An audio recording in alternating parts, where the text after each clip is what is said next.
bicara tentang estimasi biaya proyek jalan tol ya, tapi, kalau minggu lalu kita bicara biaya tidak langsung, maka minggu ini kita bicara biaya langsung. Agendanya, ini karena tadi tidak ada pembukaan dari Ketua IKSI ya, karena beliau berhalangan hadir, maka, hari ini saya yang membuka dengan membacakan sedikit tata tertib. Nah nanti, kita akan ada paparan dari Pak Sandro, itu saya bagi menjadi 2 sesi ya Pak Sandro ya. Ada sesi Ya, 1 tanya jawabnya, lalu ada sesi 2 dan, diikuti tanya jawab untuk sesi 2. Bukan berarti di sesi 2 tidak ada tanya jawab untuk sesi 1 ya. Saya kira Bapak punya ada, 4 bagian dari bahan, mungkin saya bagi 2 ya Bapak ya? Atau gimana enaknya nih? Nah, terserah Pak. Terserah Pak Sandro mau berhentinya di mana saya, saya inikan ajalah, saya bebaskan kepada Bapak boleh ya. Bu, nanti saya yang cut mungkin. Ya baik. Nah nanti, lalu kita, ada penutup ya di akhir ya. Nah mungkin, setelah agenda saya mau bicarakan dulu tata tertibnya. Jadi ini kalau saya lihat dari yang sudah disampaikan mungkin di dalam email kepada Bapak dan Ibu, bahwa peserta wajib mengaktifkan video dan mematikan mikrofon selama pelatihan. Gimana? Pernyataan pernyataan kehadiran tidak perlu disampaikan dalam chat box mungkin Bapak Ibu ya, karena pasti sudah, sudah mohon, suaranya ada yang masih terdengar ini? Melu nunggu orang PDW. Bapak dan Ibu ya, nanti dimatikan, ininya mikrofonnya. Nah nanti, jadi pernyataan kehadiran tidak perlu disampaikan di dalam chat box, tapi peserta dapat menyampaikan pertanyaan yang difasilitasi di dalam chat box. Jadi nanti di dalam chat box itu mohon disebutkan nama dan instansi dan pertanyaannya. Eee, jika, masih memungkinkan, maka bisa jadi pertanyaannya dibuka secara langsung untuk langsung ditanyakan kepada, narasumber kita. Nanti materi akan dikirimkan seusai acara pelatihan. Mungkin supaya, ini sedikit supaya kita kenal ya dengan, eee, narasumber kita hari ini, beliau adalah Pak Sandro Rusby Mulia ya, pada saat ini aktif bekerja pada PT PP, nanti mungkin bisa Pak Sandro ceritakan lebih jauh ya. Yang saya lihat jabatannya adalah saat ini Contract Administration and Risk Management Infrastructure, eee First Division ya. Pendidikan beliau kalau saya tidak salah dari Universitas Brawijaya. Eee, nanti kalau ada question and answer saya yang akan, menyampaikannya, jadi mohon Bapak Ibu seperti, tadi saya sampaikan, langsung lewat chat saja. Saya kira saya, stop sampai sini, silahkan, waktu dan, kesempatannya saya akan berikan kepada Pak Sandro untuk, menyampaikan, menjadi narasumber dalam pelatihan hari ini, silakan. Bismillahirrahmanirrahim. Assalamualaikum warahmatullahi wabarakatuh. Terima kasih waktunya Bu Susi, teman-teman semuanya. Selamat pagi. Semoga dalam keadaan sehat semuanya. Kita berkumpul lagi di sini untuk sesi yang kedua ya. Kita sharing terkait biaya-biaya untuk proyek infrastruktur. Kalau minggu lalu kita sudah bicara terkait masalah biaya tak langsung, di sesi ini kita mau membedah atau ya sharing diskusi terkait dengan biaya langsung proyeknya kira-kira seperti apa. Oke, kalau begitu saya langsung mulai ke materi. Izin saya share screen. Sudah terlihat semuanya ya? Untuk screen-nya sudah full screen ya? Sudah Pak. Sudah. Oke, makasih. Oke, jadi untuk sesi kali ini kita mau sharing terkait estimasi biaya proyek jalan tol, khususnya untuk biaya langsung. Sekilas lagi terkait pengenalan supaya teman-teman kenal dengan saya. Jadi saat ini saya bekerja di PT PP sebagai manajer kontrak administrasi dan risk management. Lulusan Universitas Brawijaya seperti yang sudah disampaikan Bu Susi tadi.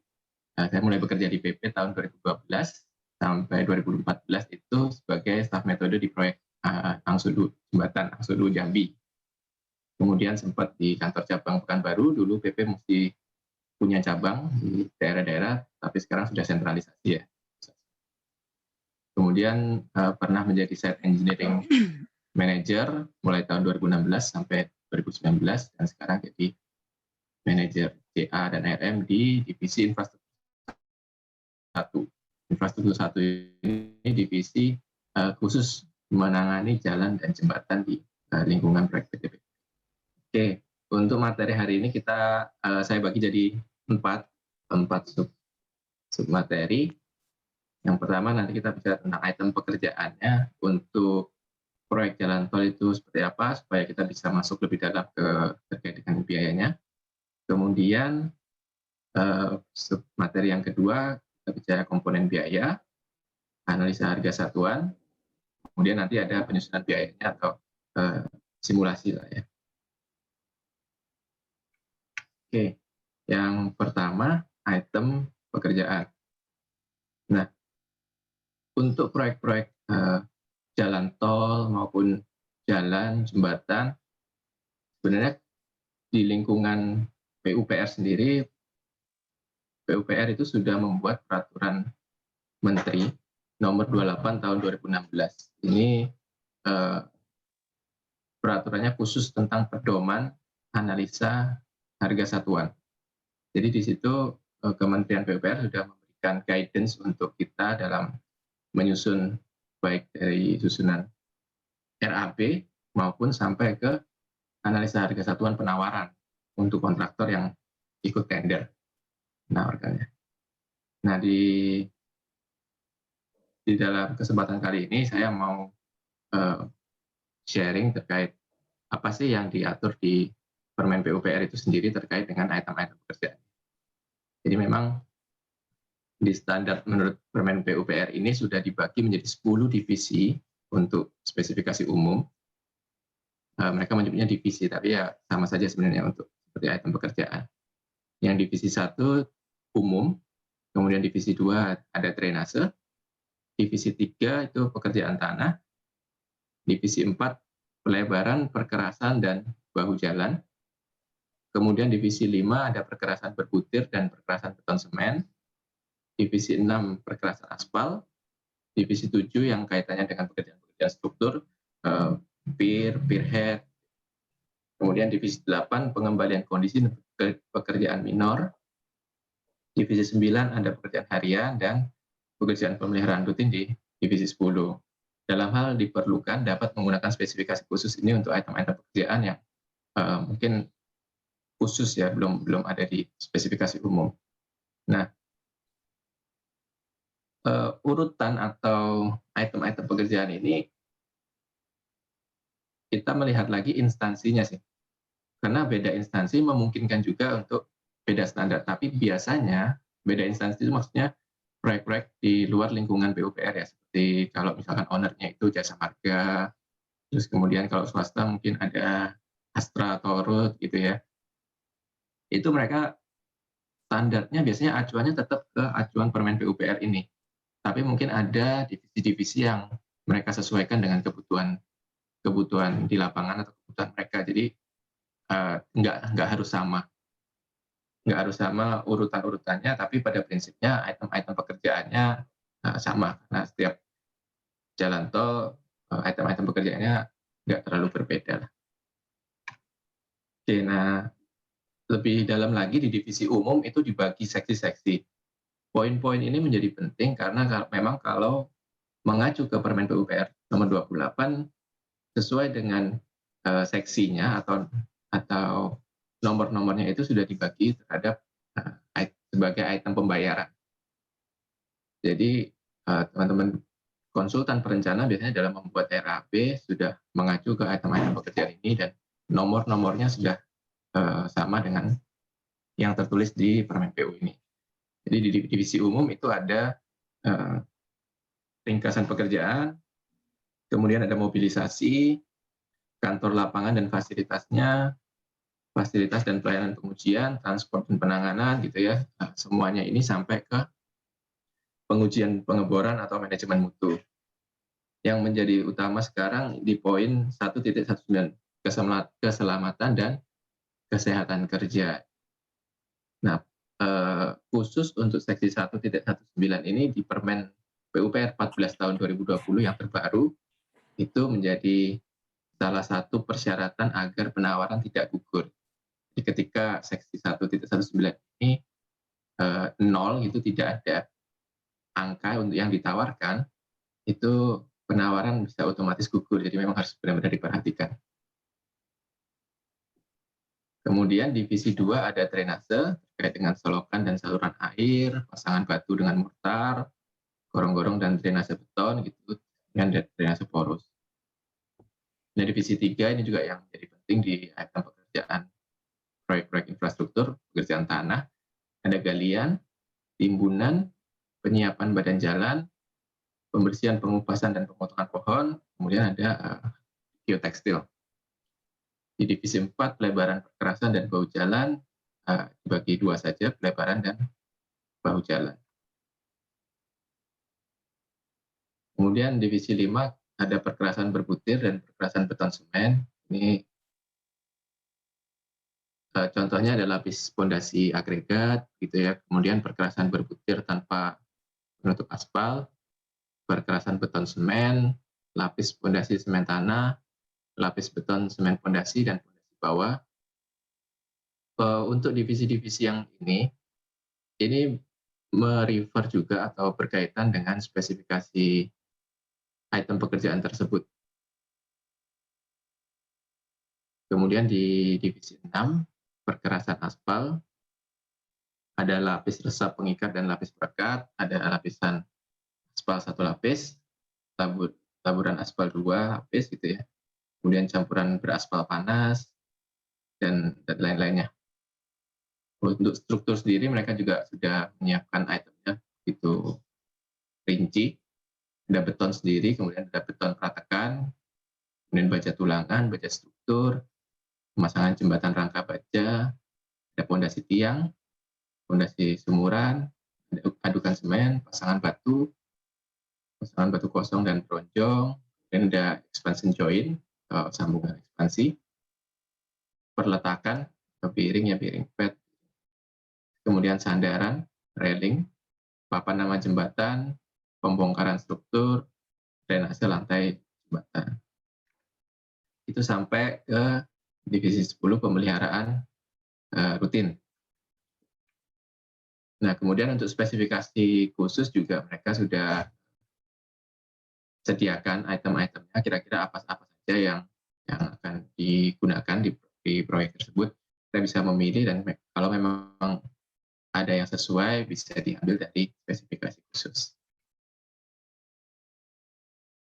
Nah, kemudian untuk contoh form BOQ tender supaya mungkin teman-teman juga mendapatkan sedikit gambaran terkait dengan ini.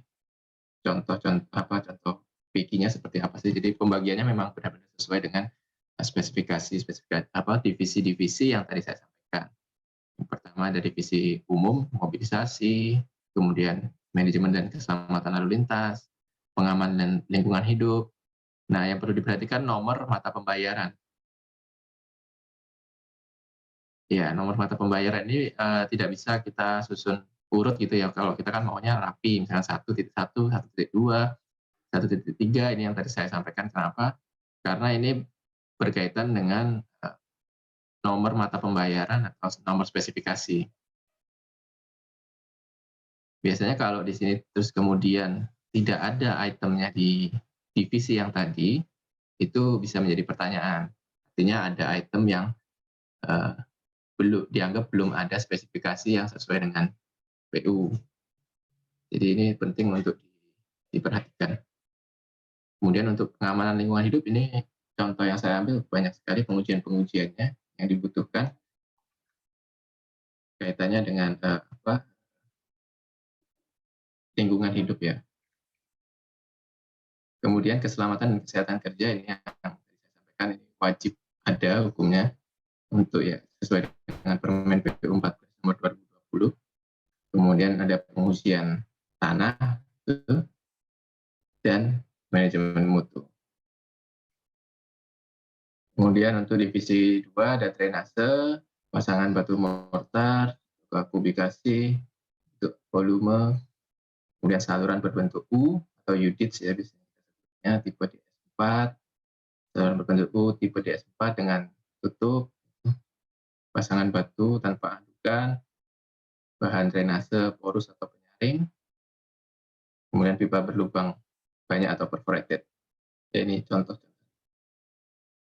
pekerjaan tanah dan geosintetik, galian biasa, galian struktur kedalaman 0,0 sampai 2 meter, galian struktur kedalaman 4 sampai 6 meter. Jadi semuanya ini disesuaikan item pekerjaannya yang di lapangan, kemudian kita masukkan di divisi mana yang kiranya sesuai dengan divisinya, dan ada spesifikasinya. Kemudian ada divisi 4 pekerjaan preventif. Ini kalau memang tidak ada biasanya ya dikosongkan di RAP. Kemudian perkerasan berbutir ya contoh-contohnya. Nah untuk jalan tol atau biasanya mungkin ada jembatannya, ada elevatednya, struktur menjadi divisi yang detail penyampaiannya. Jadi banyak sekali item-itemnya. Misalnya untuk box girder ya, atau gelagar atau eye girder, ini juga dimasukkan di sini dan hitungannya biasanya menghitungnya secara buah satuannya.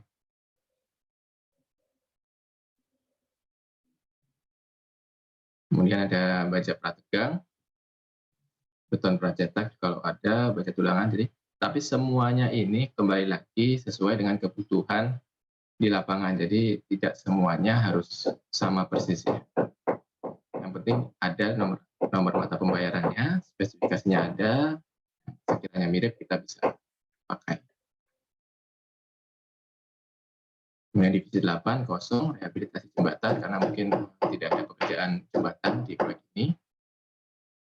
Kemudian ada pekerjaan harian, ini biasanya bisa ada, bisa nggak ada. Karena jarang sekali kalau proyek-proyek pemerintah biasanya itu menggunakan item harian. Jadi semuanya biasanya di dalam satuan tersendiri, dalam item pekerjaan tersendiri. Ini hanya contoh saja.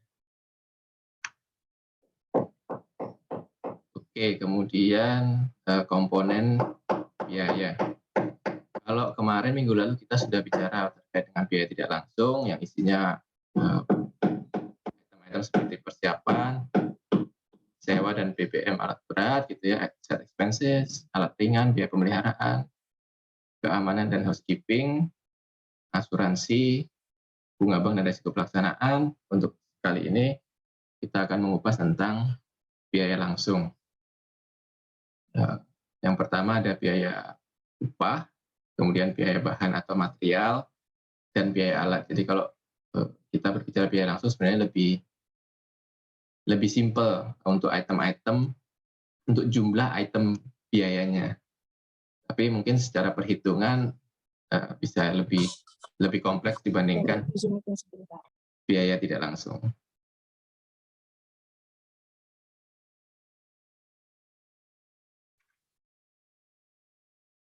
Oke, di analisa harga satuan nanti kita akan membahas analisa harga satuan itu apa saja gitu ya. Yang pertama ingin saya sampaikan atau saya sharing dengan teman-teman semuanya terkait dengan format analisa harga satuannya sendiri. Dalam menyusun biaya tentunya kita butuh format analisa harga satuan. Nah, format analisa harga satuan ini menjadi penting karena pada saat penawaran nanti kalau teman-teman dari kontraktor mungkin ya atau dari owner juga bisa, pada saat ada penawaran dilakukan evaluasi harga dan evaluasi kewajaran harga. Nah, ketika dilakukan evaluasi kewajaran harga, itu yang dibutuhkan adalah analisa harga satuan ini, gitu ya. Apa bedanya evaluasi harga dan evaluasi kewajaran harga berdasarkan Permen PUPR nomor 14 tahun 2020. Yang dimaksud evaluasi harga ini supaya teman-teman bisa membedakan antara yang dimaksud evaluasi harga dan evaluasi kewajaran harga. Jadi kalau evaluasi harga itu pada saat penawaran dimasukkan oleh kontraktor, Pokja atau panitia pengadaan, melakukan evaluasi terhadap harga, dilakukan koreksi aritmatik, itu kemudian dari koreksi aritmatik itu dibandingkan harga satuan yang di RAP penawaran dengan harga satuan di HPS. Nah, kalau misalkan ada di atas 110% dari HPS, panitia atau Pokja biasanya mengklarifikasi kontraktor untuk meminta penjelasan dan menyatakan bahwa harga itu timpang atau tidak. Jadi harga timpang itu tidak selalu ketika 110% langsung dinyatakan harga timpang. Enggak. Mungkin teman-teman tahu ya kalau terkait dengan harga timpang.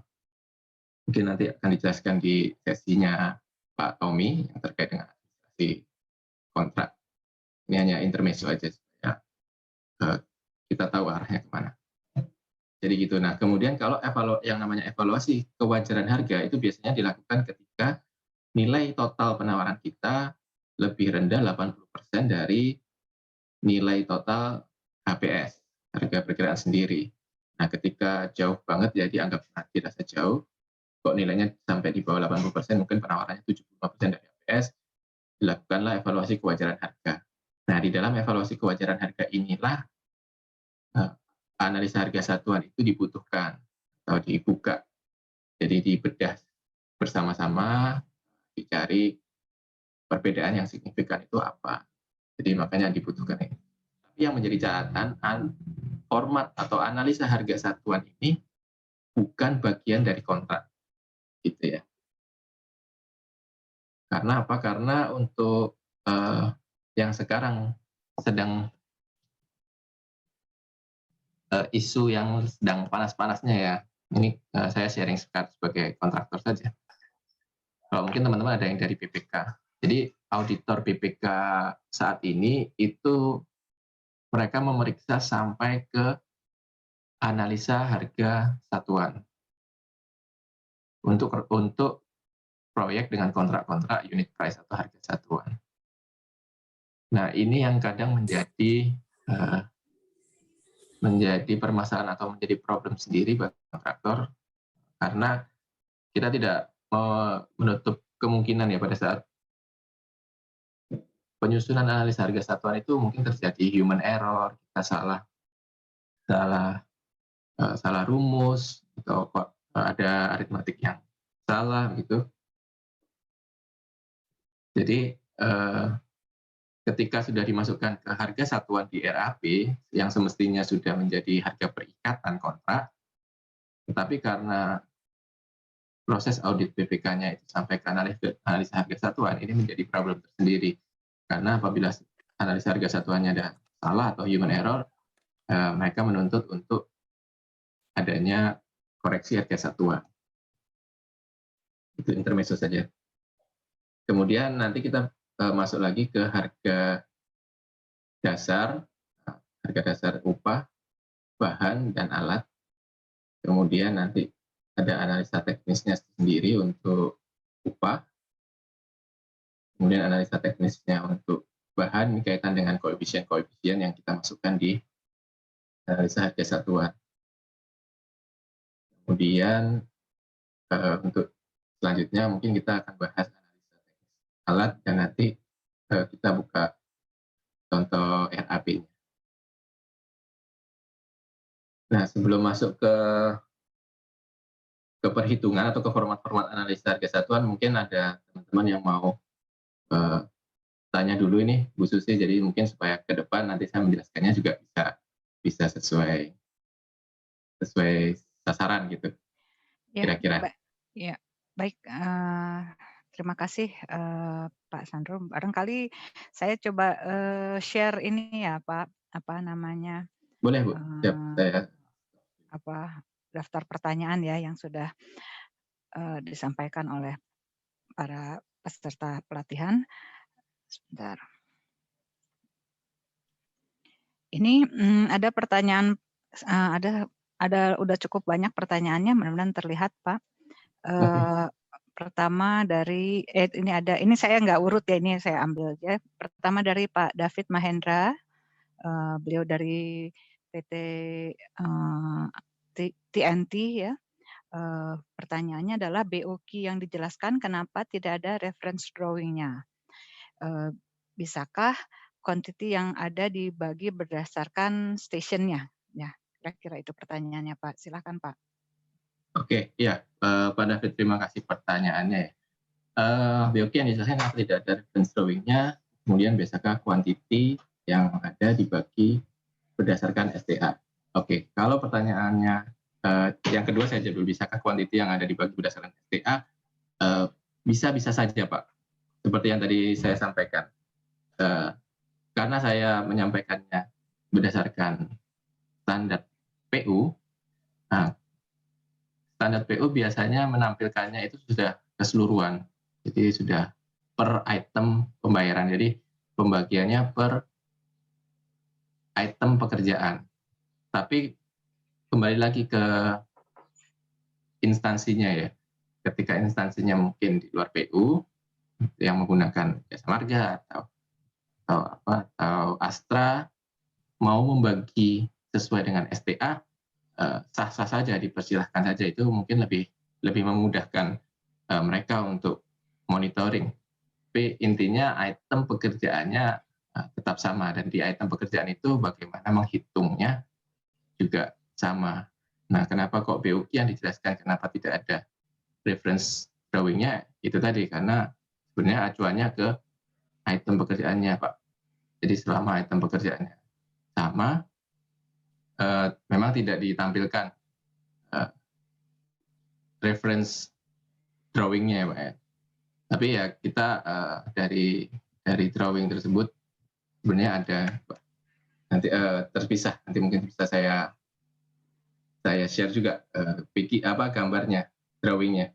Cuman kebetulan saya nggak tampilkan. Gitu.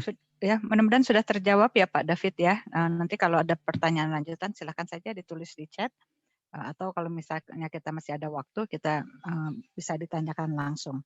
Silakan ke pertanyaan kedua ya Pak Sandro. Ya, boleh. Pertanyaan kedua itu dari Pak Winner Yusman. Saya tidak tahu ini instansinya dari mana.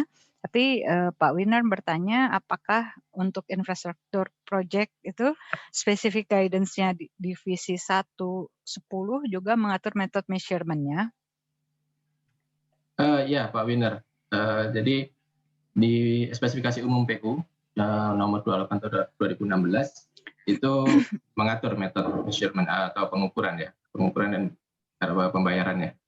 Nanti mungkin materinya juga saya tambahkan Bu Susi untuk di-share ke teman-teman, soft copy Permen PU nomor 28 tahun 2016-nya ya, supaya teman-teman. Jadi kalau di Permen PU itu lengkap ya, ada lampirannya.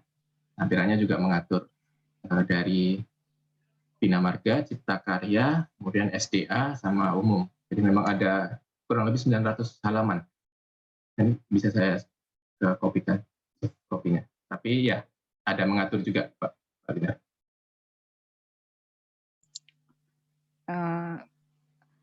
Sudah ya Pak, ini ya udah mudah-mudahan terjawab Pak Winner. Iya, mudah-mudahan. Ya, mungkin saya akan lanjutkan ke pertanyaan ketiga. Sebentar.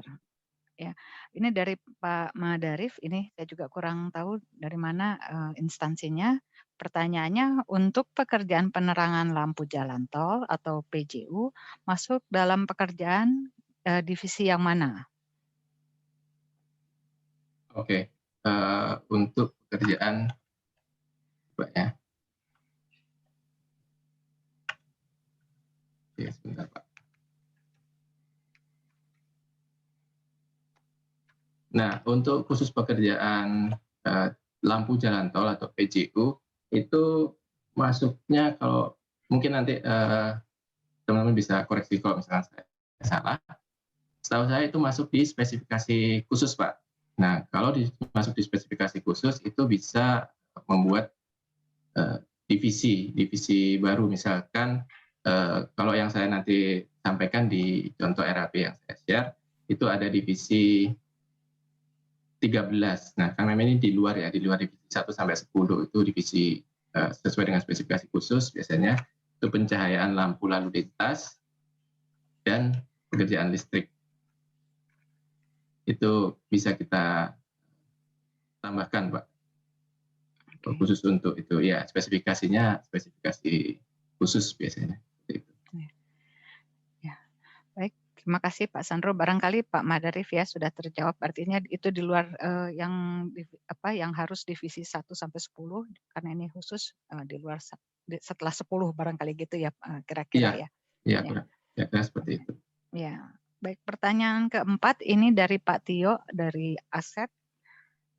Pertanyaan, sewa alat bukannya ikut biaya langsung atau alat supporting dimasukkan di biaya tidak langsung? Ya, betul Pak. Jadi kalau minggu lalu sudah saya jelaskan Pak Tio terkait dengan biaya tak langsung, ya, alat yang dimasukkan di biaya tidak langsung itu alat-alat yang sifatnya supporting memang, atau yang service ya, yang tidak berkaitan dengan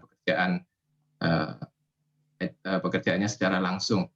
Misalkan kalau di galian timbunan, ekskavator atau ekskavator lah itu bisa kita anggap sebagai alat di dalam komponen biaya langsung. Tapi misalkan pekerjaannya adalah pekerjaan pemancangan yang membutuhkan service crane gitu, nah ini kan service crane ini tidak langsung menjadi produksi ya. Nah itu yang maksudnya alat-alat supporting. Jadi itu yang masuk di biaya tidak langsung. Jadi kita pisahkan. Ya. Gitu, Pak. Ya. Baik, terima kasih Pak Sandro. Mudah-mudahan Pak Tio sudah terjawab ya. Ini minggu lalu memang sudah dijelaskan oleh Pak Sandro mengenai alat yang masuk ke dalam biaya tidak langsung. Mungkin kita lanjutkan kepada pertanyaan kelima dari Pak Winner juga. Pada tabel HSE untuk item security ada di mana? Karena biasanya HSE sudah berubah menjadi HSSE. Silakan Pak Sandro.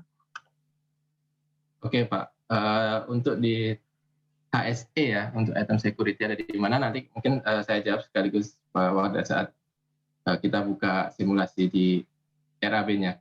Tapi memang semestinya sudah ada item-item tersebut. Karena biasanya HSE itu nilainya lamsam di RAB nilainya lamsam. Jadi di dalam item lamsam itu kita sudah harus memperhitungkannya tersendiri, Pak.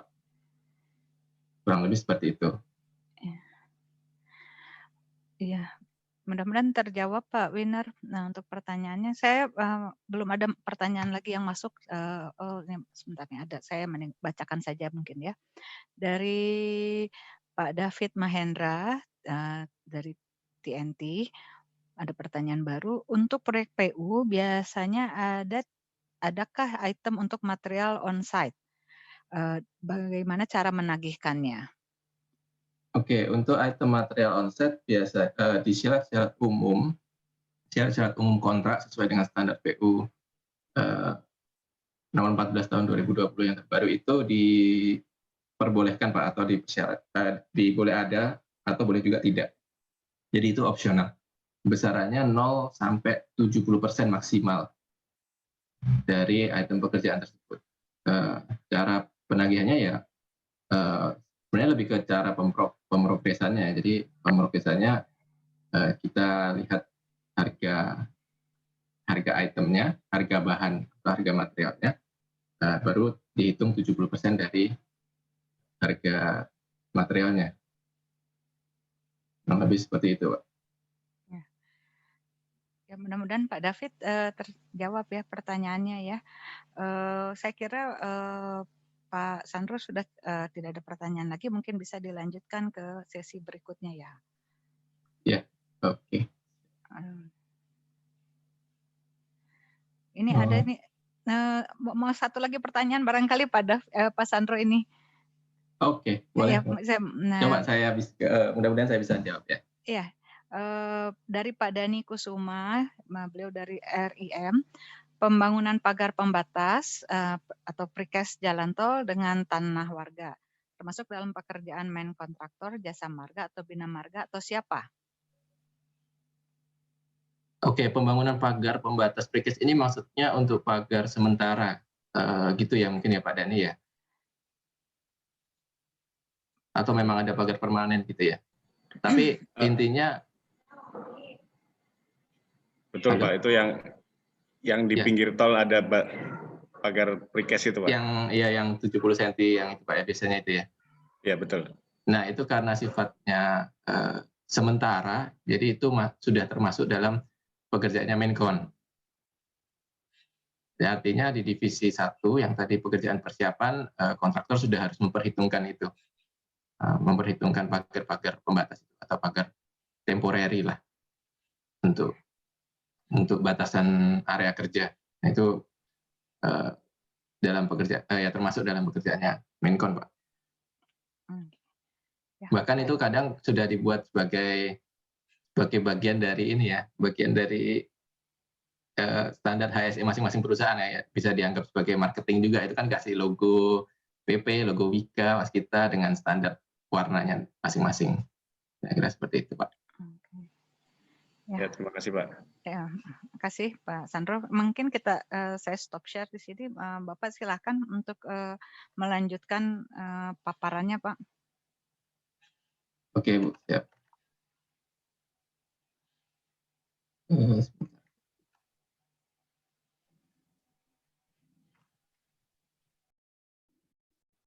Oh, ini dia. Oke, sudah muncul. Balik lagi ya, Bapak Ibu. Kita lanjutkan. Silakan. Untuk penyusunan biaya. Di sini saya mau coba untuk membreakdown dari PK besarnya, dari rekapnya, kemudian masuk ke PK detail, kemudian masuk ke analisa harga satuan, analisa teknis, sampai ke komponen terkecil dari penyusunan biaya itu, yaitu harga dasar. Mudah-mudahan dengan breakdown ini kita bisa tahu gambaran besarnya dari mana PK atau RAB yang sudah ada harganya itu dibuat. Ini contoh, nanti Excel-nya kita bisa masuk lebih dalam ke Excel-nya. Contoh rekap PK untuk proyek jalan tol yang saya sampaikan. Nah, untuk divisi 1 sampai dengan divisi 10 atau divisi 11, ini item-itemnya mungkin sama dengan yang standar PU tadi. Memang ada sedikit penyesuaian ya, misalkan di divisi tanah tadi mungkin divisi 3, di sini ada divisi 4. Nah, ini seperti yang saya sampaikan tadi, beda instansi juga memungkinkan untuk beda penyajiannya. Tapi intinya spesifikasinya, cara mengukurnya, cara pembayarannya itu kurang lebih sama dan mengacu ke standarnya PUPR. Gitu. Nah, di dalam BQ ini kita sudah mendapatkan jumlah harganya. Nah, jumlah harga ini didapatkan dari rekap rincian dari BQ, gitu ya. Jadi, alurnya dari rekap BQ-nya, terus kita ke detailnya. Ini saya potong khusus untuk divisi 4 pekerjaan tanah. Nah, di pekerjaan tanah ada volume, harga satuan, jumlah harga. Volume ini biasanya kalau proyek unit price atau harga satuan, volume sudah dimasukkan atau sudah tercantum di dalam PK yang disajikan oleh owner. Jadi owner bersama dengan tim perencana begitu sudah menghitung bahwa acuan volume yang akan digunakan di proyek ini itu besarnya kira-kira sebesar ini. Nah, tugas dari kontraktor itu hanya masukkan harga satuan sesuai dengan penawaran kita ya, sesuai dengan analisa kita yang kita tawarkan berapa. Tetapi kalau di proyek harga satuan atau proyek unit price, kontrak unit price, volume ini tidak mengikat. Volume ini hanya menjadi acuan untuk penawaran awal. Karena di proyek-proyek unit price, pada saat pelaksanaan nanti dilakukan mutual check 0 atau MC0, biasanya perhitungan bersama yang mengikat hanya harga satuannya. Dari harga satuan masing-masing item pekerjaan ini itu didapatkan dari analisa harga satuan. Nah, contoh format analisa harga satuan yang bisa dikatakan baku itu kurang lebihnya seperti ini. Bentuknya ini dari Permen PU nomor 28 tahun 2016 tadi yang saya sampaikan. Nah, ini contohnya untuk pekerjaan timbunan tanah biasa atau timbunan tanah biasa dari boro material. Di dalam komponennya ada komponen tenaga atau upah begitu, kemudian bahan material dan peralatan. Inilah komponen utamanya untuk biaya langsung. Seperti ini kurang lebihnya. Kemudian ada satuan, terus ada volume. Nah, volume ini sebenarnya biasanya kita sebut itu koefisien ya, koefisiennya. Kemudian harga satuan. Nah, masuk lebih dalam lagi, dari mana kita mendapatkan angka-angka ini. Yang pertama, untuk yang koefisien, itu kita mendapatkannya dari analisa teknis produktivitas. Nah, untuk yang harga satuan, kita dapatkan dari analisa teknis harga satuan. Atau mungkin kita bisa masukkan langsung harga dasarnya, khusus untuk misalkan upah ya, tenaga, pekerja, tukang, mandor, itu kita masukkan harga dasar. Oke, nah kemudian untuk koefisien harga seperti yang tadi saya sampaikan, itu ada analisanya sendiri. Analisanya pun formatnya juga sudah disediakan di Permen PUPR itu yang biasanya kita pakai mengacu ke sana. Karena itu memang sudah detail dan sudah mempresentasikan lah ya, representatif lah untuk perhitungan. Jadi ada asumsinya kaitan dengan metode kerjanya begitu. Ada asumsi penggunaan alat berat, kemudian ada kondisi jalan, jam kerja efektif per hari, ini yang menjadi dasar perhitungan terkait dengan produktivitasnya pekerja juga nanti, produktivitas alat. Kemudian faktor pengembangan bahan, ini untuk yang berkaitan dengan tanah biasanya, tebal timbunan atau hamparan padat. Kemudian, nah ini urutan kerja juga yang terpenting adalah jarak dari quarry ke site. Kalau misalkan ini kan buru material ya, pekerjaan buru material berarti ambil material dari quarry untuk dibawa ke site, dan kita harus tahu jaraknya. Jaraknya inilah yang masing-masing proyek itu bisa variatif tergantung dari proyeknya sendiri, lokasinya berada di mana, apakah ada quarry di sekitarnya. Jadi penting sekali pada saat unleasing atau site visit, kontraktor biasanya kita sudah survei ya, mana quarry-quarry terdekat yang bisa kita gunakan untuk pada saat pelaksanaan, dan itu bisa jadi dasar untuk penawaran harga. Oke, kemudian nah untuk koefisien bahan, sebenarnya ini kan sesuai dengan misalkan ini ya tanah timbunan, koefisien bahannya ya 1,2 sesuai, ini sudah standar lah, sudah di mana-mana kurang lebih seperti ini, 1,2 itu untuk yang tanah timbunan dari faktor plus. Nah kemudian untuk koefisien alat ini juga detail perhitungannya. Untuk alatnya sendiri ada ekskavator, dump truck, dan bulldozer ya untuk pekerjaan timbunan tanah. Kita hitung kapasitas paket, kemudian faktor dari paketnya sendiri, faktor efisiensi alat, kemudian waktu siklus ini juga penting, menggali, memuat, dan lain-lainnya. Ini bisa menjadi analisa kita sendiri. Tidak harus setengah menit, kadang mungkin kalau merasa bisa lebih produktif, nggak sampai setengah menit, mungkin bisa kita masukkan. Jadi ini dari perhitungan-perhitungan tersebut kita mendapatkan kapasitas produksi per jamnya. Baru nanti kita konversi menjadi per kubikasi ya. Kalau per jamnya itu dapat koefisien berapa. Nah, koefisien inilah yang kita gunakan di analisa harga satuan tadi untuk mendapatkan berapa sih harga per kubik. Persatuan pembayarannya kan kubik ya, per kubiknya untuk alat ini berapa harganya. Kemudian dump truck juga sama, ada kapasitas bak. Ya, ini rumus-rumusnya semuanya sudah disediakan oleh format yang ada di Permen PUPR. Kita tinggal mengikuti saja rumusannya. Kita tinggal masukkan berapa inputan data yang kita inginkan. Jadi supaya mendapatkan ini, koefisien ini.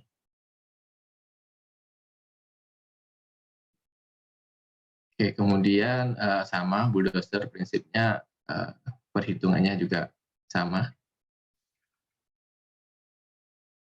Kemudian juga tenaga, untuk mendapatkan koefisien tenaga juga kita lakukan analisa. Jadi semuanya kita berdasarkan analisa.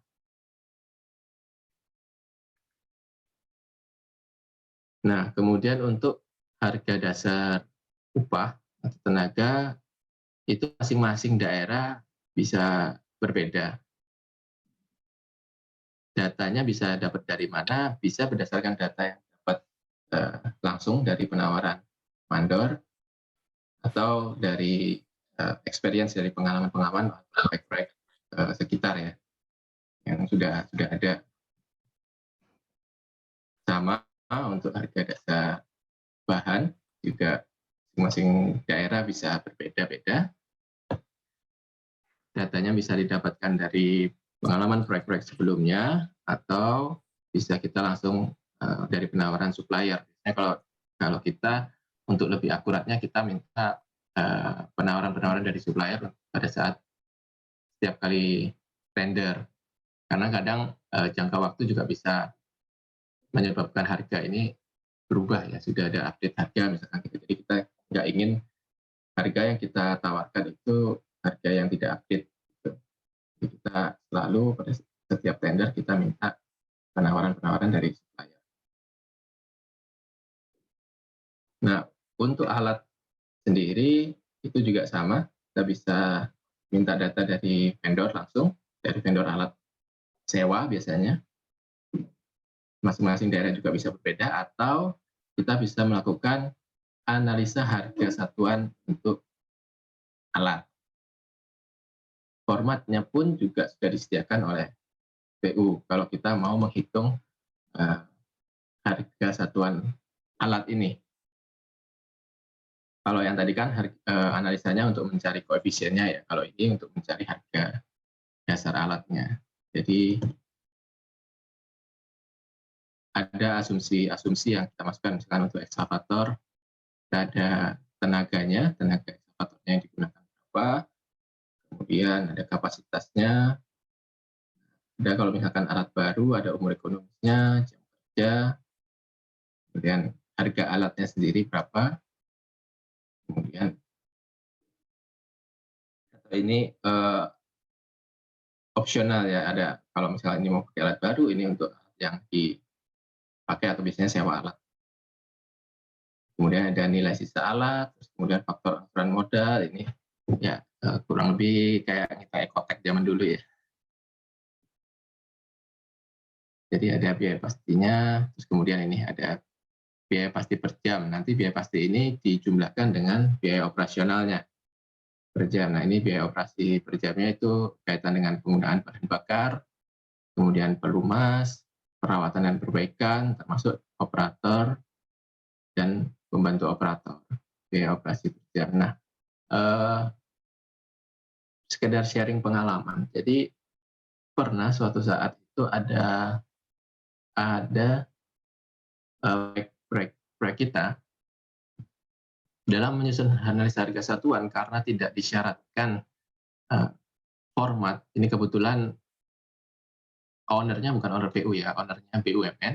Mereka tidak menyediakan format analisa harga satuan yang mereka inginkan seperti apa. Jadi kita mengambil acuan dari PUPR dan kita dan tim QS kami berimprovisasi gitu. Operator dan pembantu operator ini sebenarnya kan sudah masuk di dalam item analisa harga satuan dasar alat. Itu ya teman-teman ya. Nah,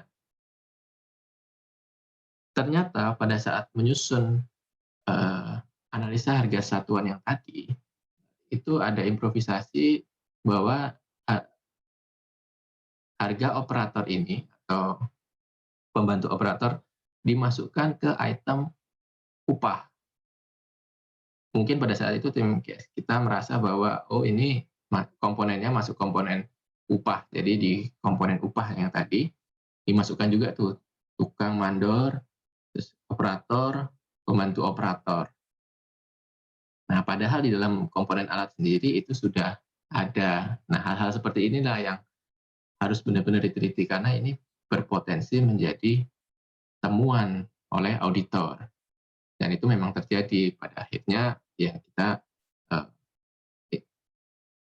masih diminta untuk ya ada koreksi harga mengembalikan. Meskipun sebenarnya yang saya sampaikan tadi, analisa harga satuan itu bukan merupakan komponen dokumen kontrak, hanya untuk keperluan evaluasi kewajaran harga. Dan ketika itu sudah dilakukan pada saat evaluasi penawaran, evaluasi kewajaran harga yang disepakati adalah harga RAP. Tapi ya namanya auditor, dia bisa masuk, bisa ngecek dengan dokumen apa saja yang mereka minta, ini potensi menjadi temuan, dan itu nilainya besar. Apalagi kalau item majornya adalah yang berkaitan dengan alat ya, seperti galian timbunan, itu kan volumenya besar dan alat menjadi komponen utama. Jadi harap diperhatikan nih. Baik. Nah, kemudian ada lain-lainnya ini untuk ini ya tingkat suku bunga, operator atau sopir, ini hanya untuk catatan untuk perhitungan rumus-rumus di atas. Oke, mungkin untuk paparan materinya sampai di sini. Mungkin kita masuk ke contoh RAB-nya secara langsung ya, biar kita mungkin lebih, tadi kan slide-slide mungkin ya. Jadi kita masuk ke RAB-nya. Saya stop share dulu.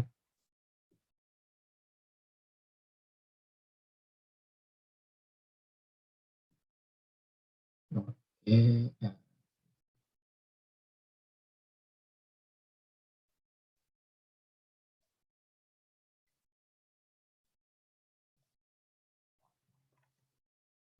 Oke, udah terlihat ya teman-teman, Bapak Ibu semuanya ya, untuk yang Excel-nya. Oke, ya seperti yang saya sampaikan tadi, ini ada contoh rekapitulasi biaya, daftar kuantitas dan harga, itu pembangunan jalan tol Seoul-Incheon lah saya sebutnya. Paket 1, STA-nya 0 sampai 9, kurang lebih 9 kilo. Ini hanya contoh saja ya, gampangnya saja saya ambil. Kemudian ada divisi 1 umum, pembersihan tempat kerja, pembongkaran, pekerjaan tanah, galian struktur. Nah, yang tadi saya sampaikan itu sampai dengan, nah ini juga ada pencahayaan lampu lalu lintas seperti yang ditanyakan tadi Pak. Itu memang kalau sesuai dengan PUPR, seperti yang saya sampaikan tadi, mungkin ada divisi, kita buat divisi itu sendiri berdasarkan spesifikasi khusus. Tapi kalau misalkan seperti ini, kita bisa munculkan saja di divisi sendiri, karena ini speknya biasanya kalau lampu lalu lintas itu kenapa menjadi spesifikasi khusus, karena biasanya speknya dia mengacu ke spek cipta karya ya, yang lebih ke gedung yang misalkan ada MEP-nya, ada elektronika, ada elektroniknya juga, elektrikalnya. Makanya dia kalau berdasarkan bina marga dia masuknya spesifikasi khusus. Oke, ini rekap-rekapnya ini kita dapatkan dari rincian Wiki. Nah, contohnya seperti ini. Kalian biasa. Nah, ini yang saya sampaikan tadi bahwa volume ini sudah value atau sudah dari owner, itu sudah memasukkan volume yang ya dijadikan sebagai acuan. kita sebagai kontraktor ya tentunya saya bicara sebagai kontraktor pada saat penawaran harga hanya memasukkan harga satuannya saja. Ini untuk rekap biayanya, rekap PIKI, rincian PIKI-nya. Oke, ini banyak sekali ya.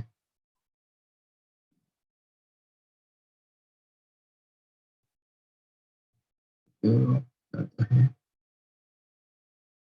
Termasuk untuk beton, jadi setiap volume yang diinginkan kita masukkan harga satuannya itu harus ada analisanya atau dasar kita menghitungnya. Oke, mungkin saya langsung ke salah satu saja, ke pekerjaan galian, pekerjaan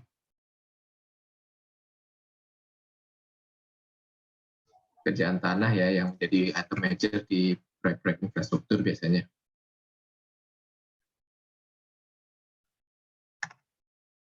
Nah, inilah format analisa harga satuan yang sesuai dengan standarnya PU. Biasanya untuk analisa harga satuan ini pun di proyek-proyek yang lainnya, kalau tidak disediakan format analisa harga satuan dari owner biasanya menginginkan analisa harga satuan, umumnya yang setahu saya pasti akan menggunakan format harga satuannya PU ini. Ini sudah menjadi standar di Indonesia ya untuk format analisa harga satuan. Kecuali kalau memang dari instansinya atau dari ownernya memberikan format analisa harga satuan, ini pakai format analisa harga satuan sesuai yang kita inginkan, ya kita mau harus ngikutin apa permintaan, harus ngikutin sesuai dengan itu supaya penawaran kita juga valid, dianggap sah.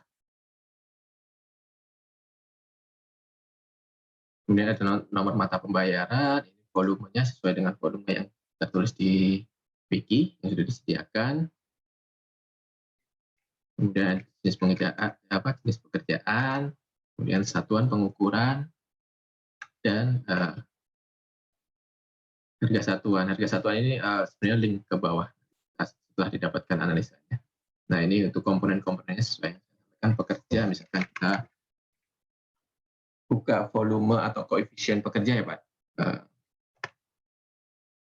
Nah, dari sini timbunan tanah biasa. Untuk analisa koefisiennya ada koefisien alat, vibro, water tank gitu ya. Di atas juga ada bulldozer, dump truck, excavator. Nah, untuk tenaganya kita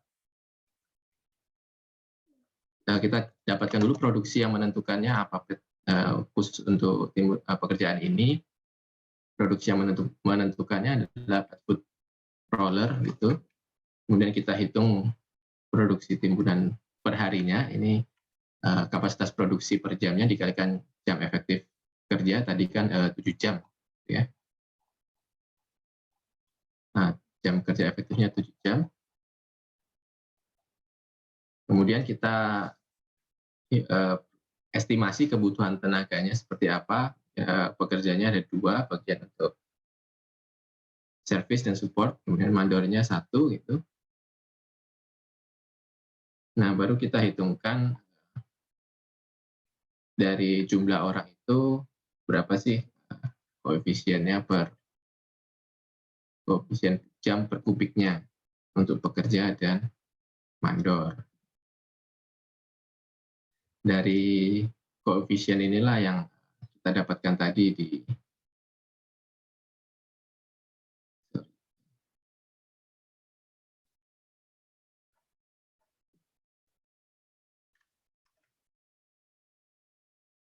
Nah, ini 0,021 tadi cara menghitungnya, sama mandor juga didapatkan seperti itu.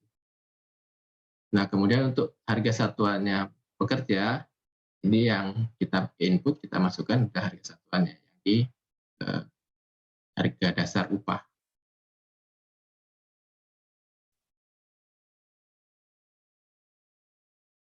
Nah, ini.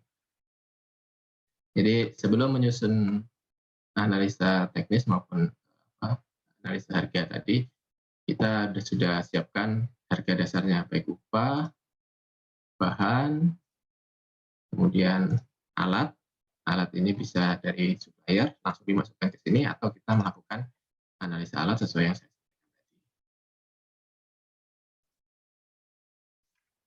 itu. Kemudian untuk bahan tanah uruk ini untuk koefisiennya simple ya, karena sesuai dengan faktor dulu saja 1,2. Kemudian harga satuannya juga dari harga dasar bahan. Nah, kemudian untuk yang alat mungkin yang lebih kompleks ya perhitungannya.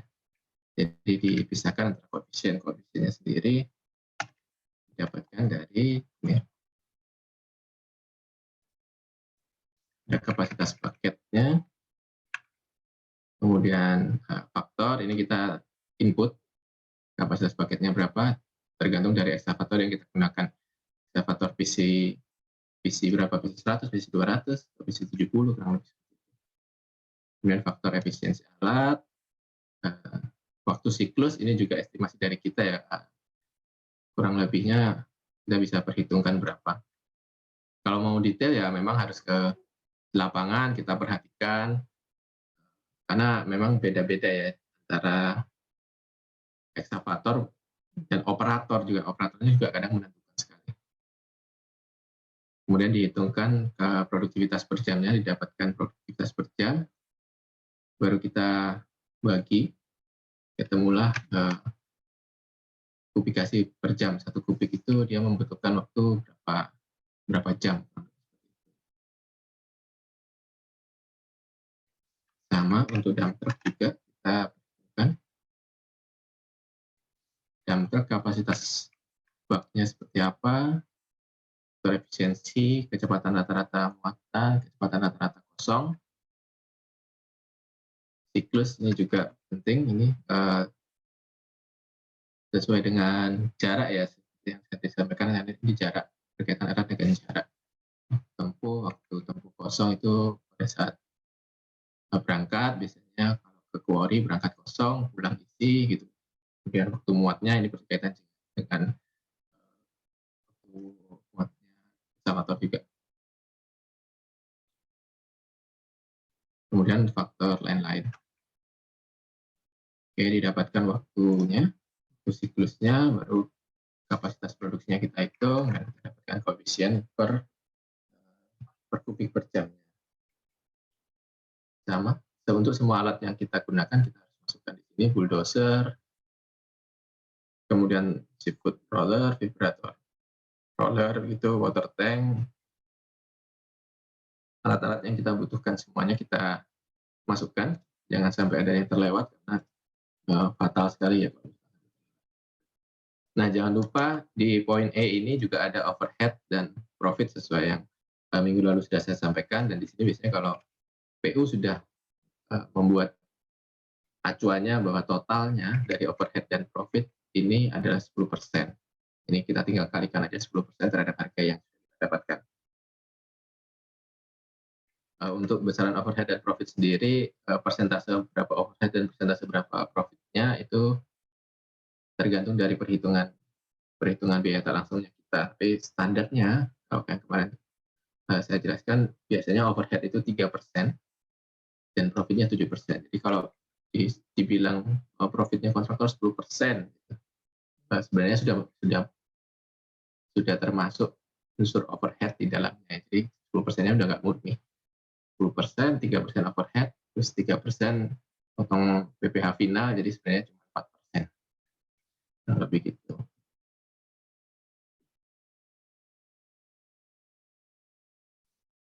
Oke, kemudian nah untuk setelah analisa harga satuan ini tadi sudah sekilas saya sampaikan terkait harga dasar gitu ya. Mungkin saya untuk menentukan harga alat. Nah, ini harga alat mungkin ya, mungkin saya ambil contoh bulldozer deh. Ini ketika misalkan teman-teman, tapi sebenarnya ini jarang sekali kita lakukan karena biasanya alat itu sudah langsung menggunakan harga satuan yang ditawarkan atau di-provide oleh vendor sewa alat. Tapi ini untuk dasarnya ketika tidak ada vendor, kita mau melakukan analisa harga alat sendiri. Jadi untuk analisa harga alat, kita perlukan data-data sebagai berikut: tenaga, kemudian ada alatnya, alat baru atau sewa gitu ya. Kemudian perhitungan biaya pasti per jamnya, nilai sisa alat 10% dikalikan harganya. Kemudian ada faktor angsuran modal, ini sudah ada rumusannya gitu. Oke. Sampai didapatkan biaya pasti per jamnya. Nah, untuk biaya operasi per jamnya kita perhitungkan bahan bakarnya. Untuk bulldozer sendiri kurang lebih 0,125 sampai 0,175 liter per HP per powernya dan per jamnya. Ini nanti format ini atau file ini mungkin saya bisa share juga ke teman-teman. Barangkali mau bisa digunakan, silakan, atau hanya untuk dipelajari, silakan. Nah, sifatnya kita sharing ya di sini. Bisa mungkin saya provide materinya ini yang sudah simple. Kurang lebih itu untuk analisa alat.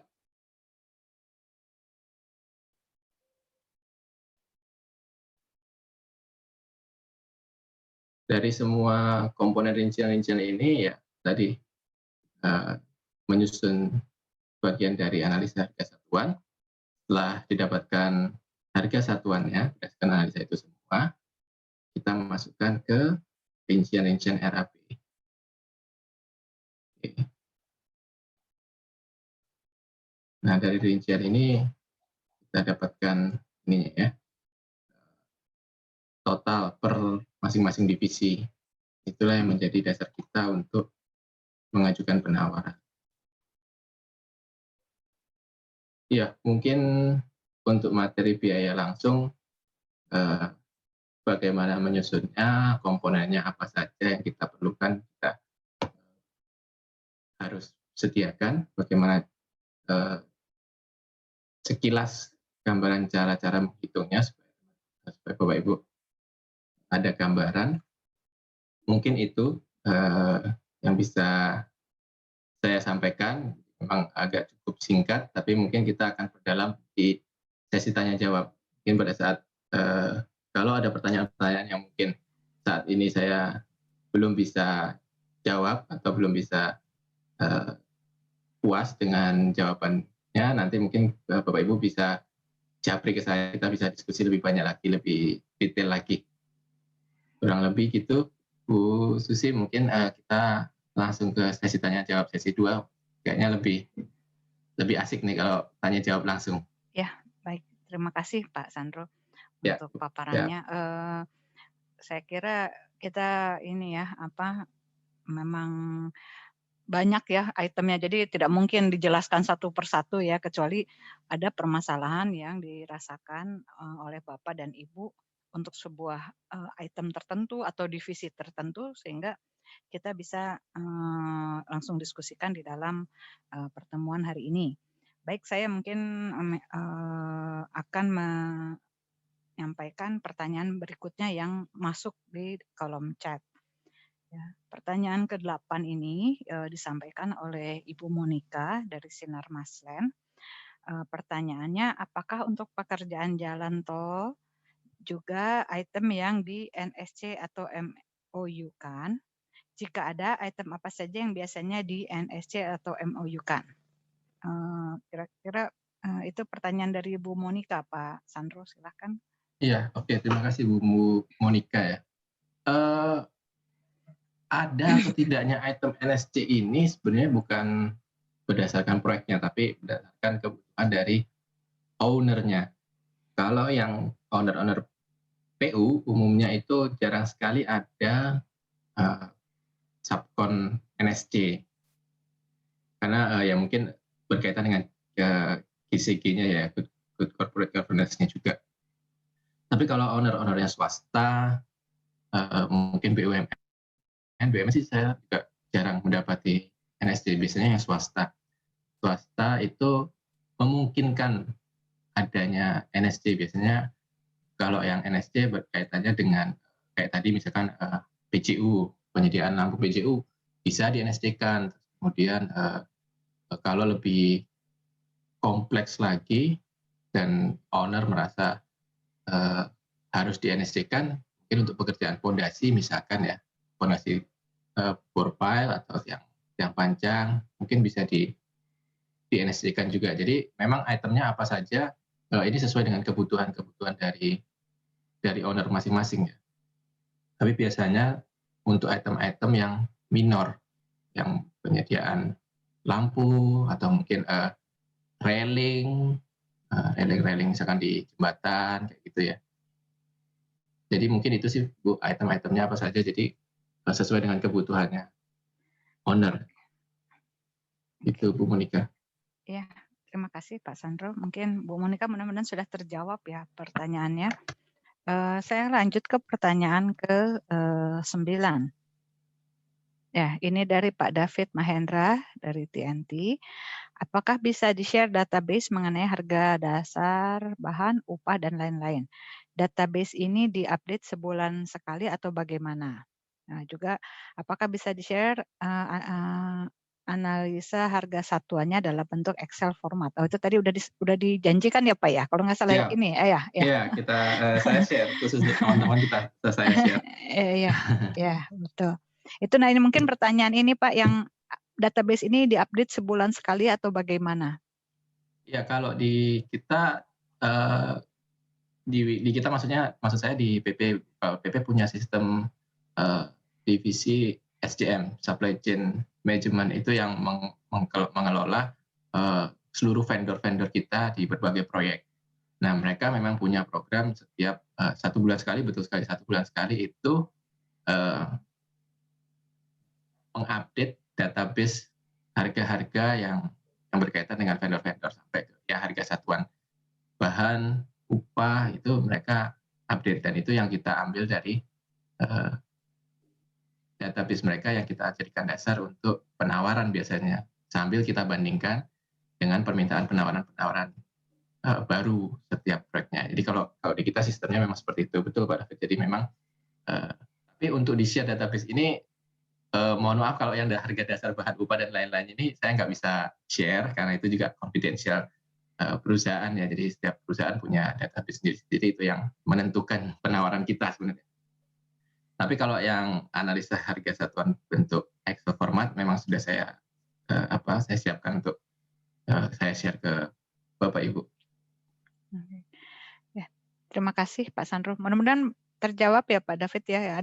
Ada yang memang rahasia perusahaan sehingga tidak bisa di-share, namun tentunya Pak Sandro memang sudah tadi punya inisiatif untuk men-share yang Excel yang tadi menjadi paparan ya. Mungkin saya lanjut ke pertanyaan ke-10 dari Pak Winer Yusman. Dari beberapa tipe pekerjaan jalan, jembatan, dan atau jalan tol yang sudah dilakukan, berdasarkan pengalaman, berapa rate rupiah ya, berapa juta rupiah per kilometer jalan terbangun? Lalu berapa juta rupiah jalan tol terbangun? Apakah ada range-nya? Oke, ini terus terang untuk yang ini saya belum bisa jawab sekarang Pak Winer, tapi ini sudah ada karena kebetulan sebenarnya saya hari ini mau ajak tim QS kita yang biasanya menghitung, yang sudah tahu rate-nya, tapi beliau berhalangan hadir. Tapi mungkin nanti saya keep dulu Pak Winer, mungkin saya bisa japri ke Pak Winer untuk kalau memang ingin mengetahui berapa rate, berapa juta per kilonya ya. Adakah range-nya? Ada, jadi memang ada sekitaran, saya kurang tahu pasti daripada mungkin nanti saya takut salah juga, tapi nanti akan saya jawab ya Japri, mungkin bisa di-share nanti nomor HP saya di kolom chat Pak Winer, kita bisa diskusi lebih lanjut terkait ini ya. Supaya tidak salah saja saya takutnya. Iya, betul ya. terima kasih Pak Sandro. Mudah-mudahan untuk sementara terjawab ya Pak Winner ya. Oke, pertanyaan ke-11 dari Pak Dedi, PT MSU. Jika ada mata uang asing, bagaimana RAB-nya? Oke. Jika ada mata uang asing, bagaimana RAB-nya? Sebentar.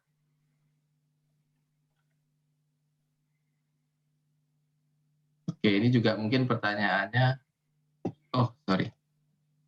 Ya. Untuk yang ini juga mungkin saya keep dulu, Bu Susi. Baik, baik. Untuk yang mata uang asing, nanti saya coba carikan pastinya. Jadi ada 2 pertanyaan yang saya keep untuk saya jawab secara japri ya, ke Pak Winner sama Pak Dedi. Ya. Untuk bagaimana RAB-nya, karena kebetulan saya juga belum sempat untuk ini, untuk tampilkan. Ya, Terkait itu. Karena jarang sekali sih memang kalau proyek-proyek PU itu ada item pekerjaan dengan mata uang asing gitu. Kalaupun dananya loan yang pernah kita pakai juga, itu juga selalu digunakan mata uangnya adalah mata uang rupiah. Jadi memang jarang sekali ada penggunaan mata uang asing. Gitu Pak. Tapi nanti kalau Pak Dedi mau detailnya seperti apa, mungkin saya bisa carikan contoh RAP-nya dan saya bisa share langsung ke Pak Dedi. Ya mohon maaf Pak ya, untuk saat ini mungkin saya belum bisa provide. Ya, baik. Terima kasih Pak Sandro. Ini ada lagi pertanyaan. Ini ke-12 adalah melihat update terkini menurut main kontraktor, misalkan PP, apakah koefisien harga satuan di PUPR masih reasonable? Bila ada memerlukan quarry area sebagai boro material untuk timbunan dan lokasinya cukup jauh sehingga perlu menambah sumber daya alat untuk memenuhi waktu siklus, apakah bisa diklaim untuk kompensasi ke PUPR? Oke, untuk koefisien harga satuan di PUPR masih reasonable, ini mungkin maksudnya koefisien harga satuan di SNI mungkin ya. Kembali lagi Pak, kita jarang sekali untuk menggunakan koefisien yang sudah di-provide di SNI misalkan gitu ya.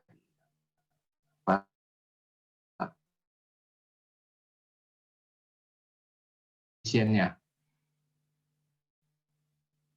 Jadi memang supaya itu menjadi akurat, jadi kita lakukan analisa terhadap koefisien itu sendiri. Jadi kita tidak pakai mencomot itu, enggak. Jadi supaya reasonable-nya supaya akurat. Jadi kita tidak mencomot. Terus kemudian bila ada memerlukan quarry sebagai bor material untuk timbunan dan lokasi cukup jauh sehingga perlu menambah sumber daya alat untuk memenuhi cycles time, apakah ini bisa diklaim untuk kompensasi ke PUPR? Ini nggak bisa diklaim. Setahu saya ini tidak bisa diklaim karena ini sudah harus kita perhitungkan di dalam perhitungan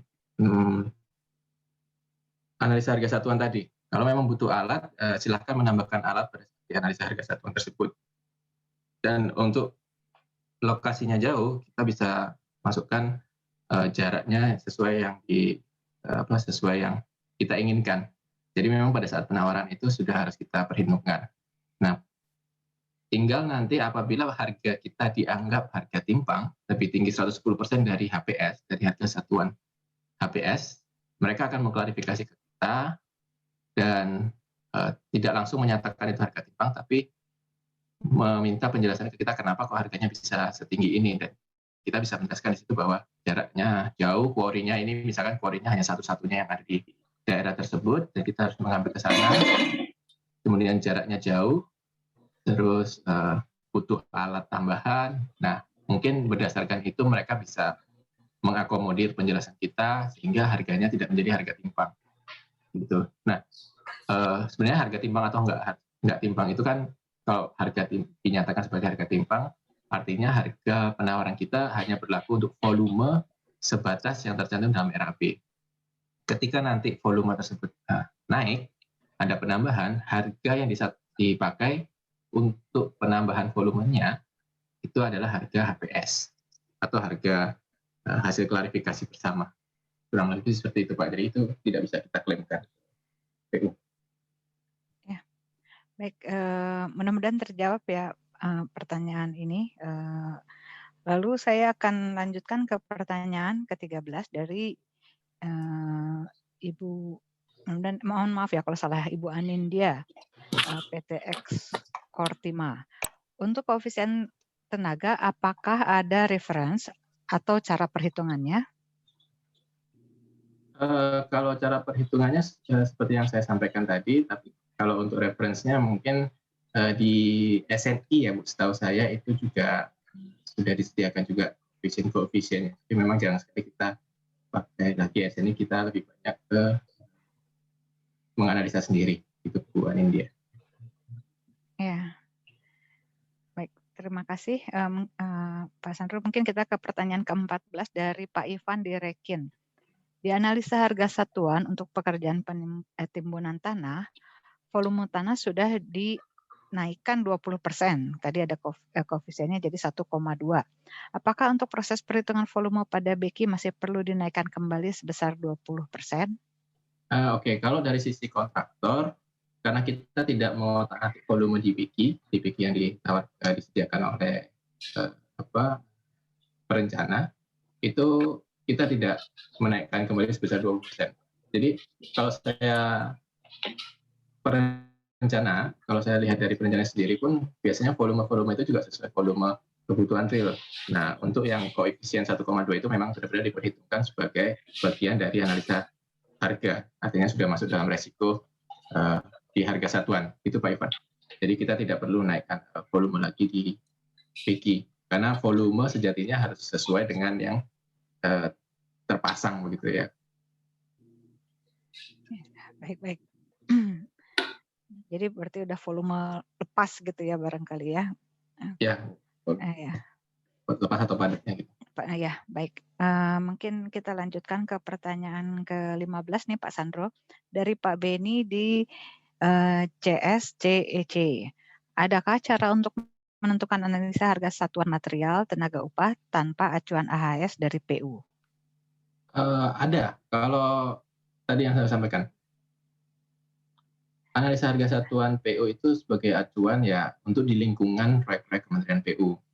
Tapi kalau misalkan proyeknya ada di lingkungan swasta atau di lingkungan BUMN, mereka ada acuan tersendiri cara menghitung analisa harga satuan yang mereka inginkan, kita bisa pakai ke sana.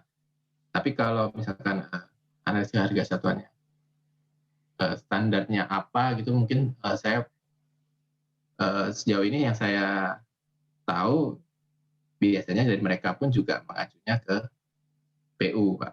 Analisa harga satu PU di lingkungan Indonesia ya, itu yang dianggap valid sah gitu. Mereka hanya mengimprove terkait dengan tampilan saja, kemudian biasanya besaran overhead-nya yang mereka sesuaikan, mereka inginkan, tapi secara keseluruhan bentuknya sama-sama persis, gitu Pak. Kalau mungkin untuk lingkungan proyek-proyek swasta yang luar negeri, ya mungkin mereka punya acuan analisa harga satuan sendiri. Begitu. Baik, makasih Pak Sandro. Mungkin Ya. mudah-mudahan terjawab Pak Beni pertanyaannya. Kita lanjutkan dulu ya ke pertanyaan lain. Jadi kalau masih ada yang mau ditanyakan, silakan saja ditambahkan pertanyaan. Ya, mudah-mudahan saya bisa jawab dan memuaskan. Iya. Mudah-mudahan Pak. Nah, sekarang mungkin kita kembali lagi pertanyaan dari Pak Dedi nih dari PT MSU. Untuk pekerjaan tanah volumenya dapat saja tidak pasti. Apakah masih bisa dibuat adendum nantinya dan apakah ada maksimal berapa persen adendum tersebut? Apabila nilainya lebih dari pagu anggaran biaya adendumnya, solusinya bagaimana? Oke, untuk pekerjaan tanah volumenya tidak pasti, betul, sangat setuju Pak, sepakat. Apakah masih bisa dibuat adendum? Untuk kontrak harga satuan bisa. Tapi memang pekerjaan tanah ini sebagian besar pasti kontraknya adalah kontrak harga satuan karena ketidakpastian volume ya bisa diakomodir di kontrak harga satuan. Bisa diadendum maksimal berapa persen. Nah, berapa persen ini berdasarkan nilai kontrak biasanya. Perpres kita itu 110%, batasnya 10%. Ya, naiknya 10% dari nilai kontrak awal. Itu batasannya. Nah, biasanya kalau lebih dari pagu anggaran, nah ini yang menjadi permasalahan. Biasanya solusinya ya kita ada efisiensi di item-item pekerjaan lainnya, Pak. Biasanya kalau memang untuk mengakomodir pekerjaan tanah ini ya, jadi misalkan sudah melebihi 110%, ya kita cari efisiensi di item pekerjaan lain. Misalkan, oh ada pekerjaan PJU, oh untuk saat ini untuk mengakomodir yang pekerjaan tanah belum perlu PJU-nya, itu bisa kita kurangkan dulu pekerjaan PJU, kita prioritaskan di pekerjaan tanah. Tapi batasan nilainya maksimum memang 110%. Kalau sampai 110% lebih dan itu diakomodir, biasanya akan jadi temuan BPK, temuan auditor. Kita diminta untuk mengembalikan karena itu sudah diatur dalam Perpres 16 tahun 2018. Ya. Gitu. Baik. Ya. Mudah-mudahan terjawab Pak Dedi ya pertanyaannya ya. Memang sudah ada aturannya ya. Mungkin kita pertanyaan ke-17 ini sebentar saya ini kan. Ini dari Ibu Yanti, PT Lantera Sejahtera Indonesia. Untuk faktor-faktor rata-rata kecepatan yang ada di analisa harga satuan diambil di mana? Apa ada standar dari PU? Oke, terima kasih Bu Yanti pertanyaannya. Rata-rata kecepatan yang ada di analisa harga satuan itu produk dari kontraktor sendiri, itu tidak ada di standar PU, tapi biasanya kecepatan kan berkaitan dengan alat yang digunakan. Jadi kita lihat kondisi alatnya, terus kalau memang acuannya bisa kita masih relatable dengan brosur alat, itu bisa kita ambil dari sana, standar brosurnya. Kalau dari mungkin alatnya sudah tua atau ini, kita bisa konfirmasi ke pemilik alat, kita tanyakan kondisinya seperti apa, kemudian rata-rata kecepatan yang realnya berapa, sehingga kita bisa akurat dalam melakukan perhitungan. Tapi PU tidak memberikan standar itu karena itu produk dari penyedia jasanya sendiri. Itu kira-kira Bu Yanti. Ya. Semoga terjawab ya Bu Yanti ya pertanyaannya. Saya akan silakan nanti menindaklanjuti bila mana masih ada pertanyaan lain. Ini saya pertanyaan ke-18. Ini dari Pak Widi Tomo. Sebentar, saya besarkan dulu. Apakah AHSP selalu mengacu ke Permen 28? Kalau iya, bagaimana menentukan koefisien untuk lokasi yang tersebar di seluruh Indonesia? Apakah ada adjustment untuk masing-masing daerah? Oke, kalau AHSP di lingkungan proyek-proyek PU pasti mengacu ke Permen 28. Nah, untuk koefisien yang tersebar di seluruh Indonesia. Nah, ini sebenarnya kalau koefisien itu kaitannya kan dengan produktivitas kerja ya Pak Widitomo ya. Jadi kecuali koefisien untuk yang alat ya. Jadi sebenarnya penyebaran di seluruh Indonesia itu menurut saya tidak jadi masalah ya selama data-datanya yang kita input di analisa koefisien yang berkaitan dengan produktivitas itu sudah tepat, sudah menyesuaikan. Kemungkinan kalau kaitannya dengan tersebar di seluruh Indonesia, yang membedakan biasanya adalah harga satuan, harga dasar ya, harga dasar upah, harga dasar bahan, material, kemudian harga dasar alat gitu ya, karena alat mungkin harganya mobilisasi yang di Jawa dengan mobilisasi yang untuk ke Kalimantan, Sulawesi mungkin ada berbeda di situ. Itu pun kalau kita mengambil alatnya memang dari Jawa. Tapi kalau ada alat yang di lokal, ya harga dasarnya menjadi kecil atau menjadi relatif lebih murah. Tapi kalau koefisien menurut saya nggak ada kaitannya dengan penyebaran di seluruh Indonesia. Itu kira-kira Pak Widi. Mudah-mudahan terjawab Pak Widi pertanyaannya ya. Ya bisa dimengerti lah, memang Indonesia sangat beragam ya dari ujung ke ujung. Jadi memang akan menimbulkan pertanyaan seperti demikian. Ini ada lagi pertanyaan Pak Sandro. Boleh, siap. Semoga saya bisa menjawab. Iya, dari Pak Ranto, ini freelance beliau. Untuk eskalasi harga saat tender, apakah kontraktor bisa menambahkannya ke dalam penawaran harga? Jika bisa, berapa persen biasanya dari kontrak awal? Oke, kalau eskalasi harga, yang pertama kita lihat dulu di kondisi tendernya, apakah multi years, karena eskalasi ini sebenarnya hanya berlaku ketika masa pelaksanaan lebih dari 18 bulan atau 540 hari. Dan dihitungnya mulai dari bulan ke-13. Tapi cara menghitungnya tidak langsung ditambahkan ke dalam penawaran harga. Tapi pada saat tender, penawaran itu disediakan format tersendiri untuk koefisien eskalasi. Ya, ini nanti mungkin Pak Ranto juga bisa saya share juga kalau mau lihat contohnya ya, contoh tabel koefisien. Nah, koefisien itulah yang akan digunakan untuk menghitung eskalasi pada saat pelaksanaan, pada saat proyek berjalan. Jadi bukan di kontrak awal dimasukkan nilai eskalasinya berapa persen, enggak Pak. Tapi kontrak awal ya sesuai dengan pekerjaan. Nanti pada saat pelaksanaan, kita lakukan pengajuan eskalasi berdasarkan koefisien yang sudah kita masukkan atau kita tawarkan pada saat penawaran. Jadi koefisiennya yang kita tawarkan di awal, bukan nilai eskalasinya. Kira-kira seperti itu.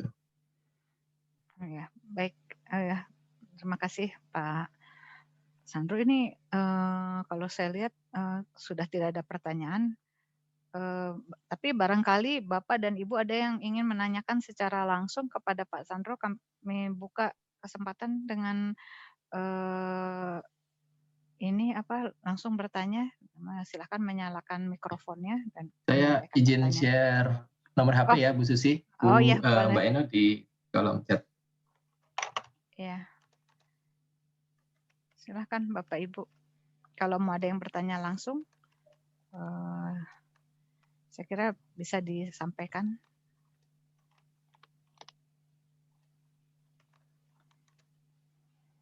Sama nanti mungkin saya di-share pertanyaannya yang tadi belum terjawab ya Bu Susi. Ya. Oh ya, nanti saya sampaikan langsung ke Bapak ya. Saya nanti di kolom dari nomor yang Bapak berikan nanti saya kirim lewat WhatsApp juga lah kalau gitu ya, pertanyaan yang belum terjawab tadi ya. Ya. Dan menjadi catatan untuk kita. Baik, ada yang mau bertanya Bapak, Ibu? Silahkan.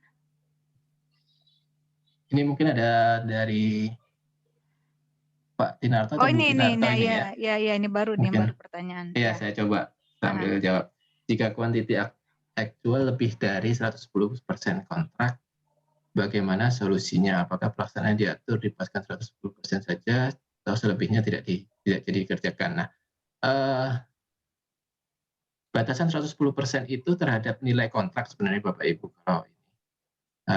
Kalau volumenya itu saya bisa lebih dari 110% selama nilai kontraknya tetap ya atau batasan 110%. Nah, tapi kalau memang mempengaruhi sampai nilai kontraknya lebih dari 110%, itu yang tadi saya sampaikan solusinya bisa saja memprioritaskan item pekerjaan. Jadi item pekerjaan mana-mana yang kita identifikasi, mana yang bisa kita efisiensikan, jadi pekerjaan kurang begitu ya, karena kan mungkin di proyek harga satuan nggak semuanya nambah gitu kan, ada tambah dan kurang. Jadi kita bisa ambilkan dari situ misalkan gitu.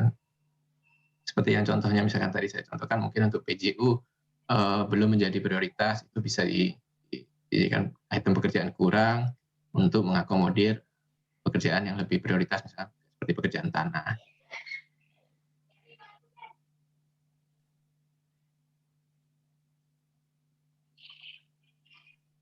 Oke. Kurang lebih seperti itu. Ya, terima kasih. Ini sebenarnya ada satu lagi dari Pak Ranto ini. Mungkin Pak Sandro bisa share untuk item-item eskalasi atau format untuk perhitungan eskalasi. Boleh, siap Pak Ranto. Ya, nanti Bapak mungkin bisa chat saya Pak ya untuk permintaan-permintaan yang sifatnya seperti ini, jadi saya bisa carikan datanya yang tadi bisa saya share ke Bapak. Ya. Ada pertanyaan lagi mungkin Bapak, Ibu?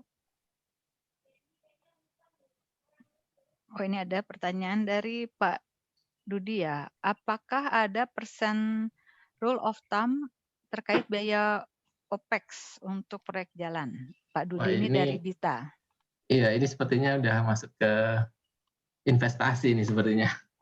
Pak Dudi ya, ke rule of thumb sama biaya OPEX ini ya. Jadi saya terus terang belum menguasai kalau terkait dengan investasi-investasi jalan tol ini. Tapi nanti bisa jadi bahan diskusi kita, Pak Dudi, secara pribadi ya. Karena mungkin saya lebih ke perhitungan biaya konstruksinya sih, Pak. Ya. Mudah-mudahan terjawab ya Pak Dudi ya. Nah, ininya apa pertanyaannya. Bapak Ibu barangkali ada lagi yang mau ditanyakan? Kalau saya lihat di kolom chat ini Selamat sudah pagi Pak Sandro, Pak. Selamat pagi Pak Tinarto, silakan. Pak Tinarto. Ya, Pak mau tanya, kebiasaannya di PUPR itu kontraknya unit rate atau lamsam gitu Pak? Biasanya.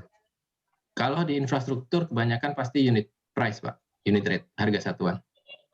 Karena item-item pekerjaannya juga uncertain ya, nggak pasti kan. Okay. Jadi pasti kebanyakan unit price. Ya berarti kalau setiap tender gitu kontraktor jarang lah fokus di mengecek ulang gambar atau gimana gitu ya. Kalau Betul, sudah Pak. remesan Iya.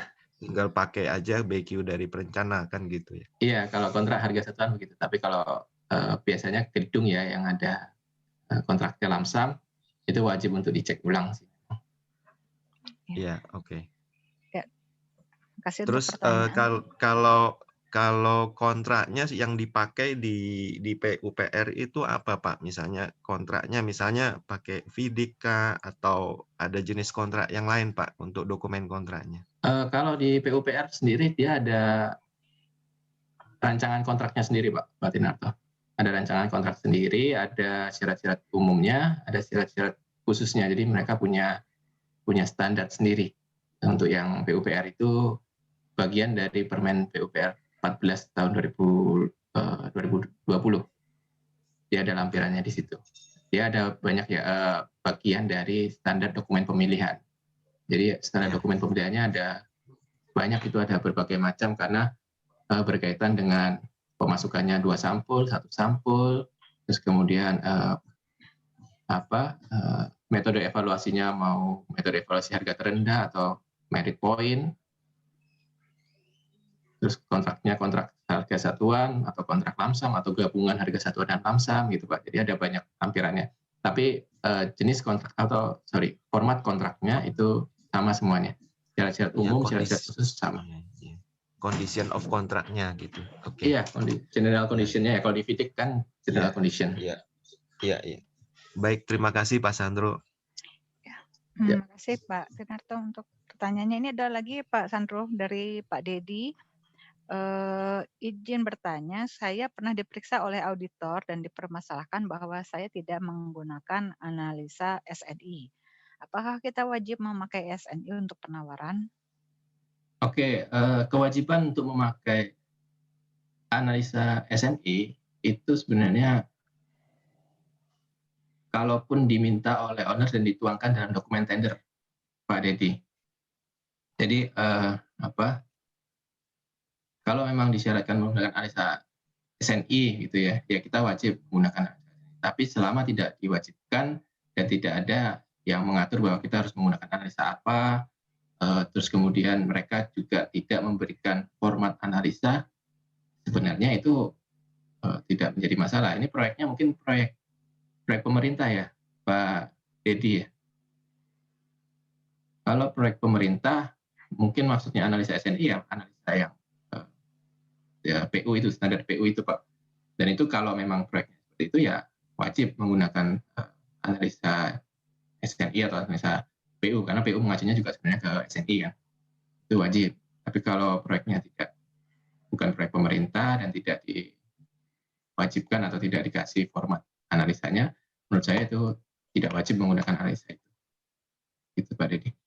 Memang ini sekedar sharing sama teman-teman ya, supaya tahu kondisi di lapangan, kondisi kontraktor seperti ini.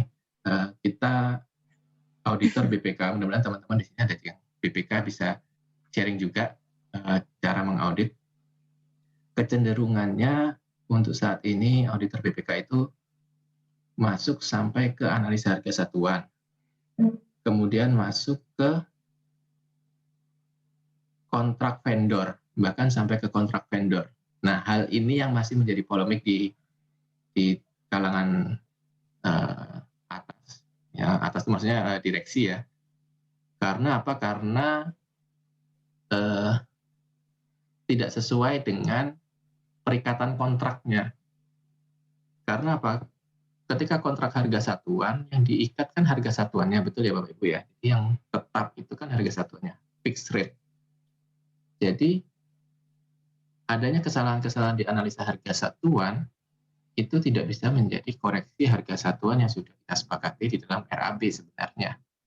Tapi hal ini dipatahkan dengan cara audit BPK gitu.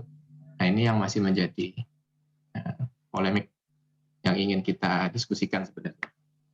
Mungkin itu nanti dijelaskan Pak Tommy kalau misalkan Pak Tommy mau membawakan itu ya di sesi selanjutnya. Baik. Terima kasih Pak Sandro. Ini ada pertanyaan lagi dari Pak Ahsan, freelance beliau. Mungkin bisa di-share terkait biaya langsung untuk relokasi utilitas. Relokasi utilitas, boleh. Nanti coba saya carikan juga untuk cara perhitungan biaya langsungnya ya untuk relokasi utilitas ini. Supaya detailnya seperti apa. Karena relokasi utilitas ini yang saya tahu biasanya masuk di biaya risiko pelaksanaan, karena kita nggak tahu apa tadi, terutama yang ada di bawah tanah ya, utilitas apa saja yang ada di existing. Tapi mungkin nanti coba saya carikan, kalau ada saya bisa share ke Pak Hasan. Baik, ada lagi Bapak dan Ibu, mungkin kita masih punya waktu kalau memang ada yang ingin ditanyakan kepada Pak Sandro. Bisa tetap menuliskannya di dalam chat atau langsung untuk ditanyakan di dalam forum ini.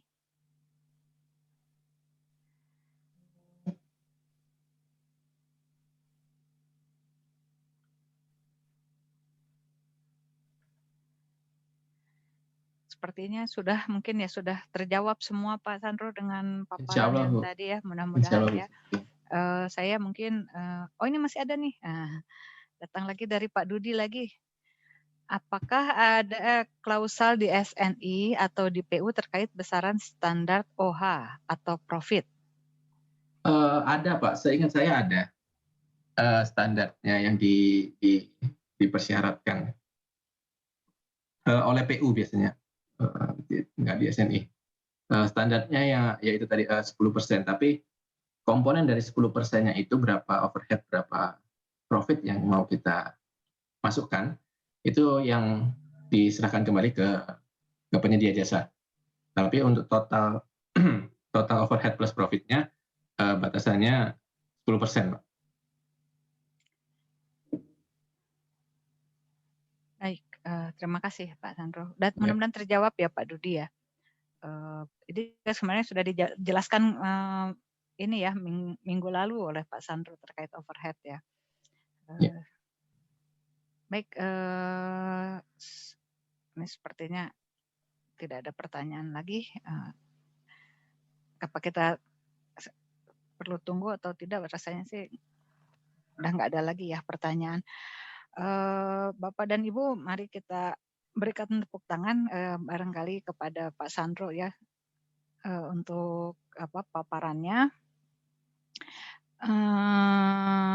Ini kita sudahi pertemuan kita hari ini.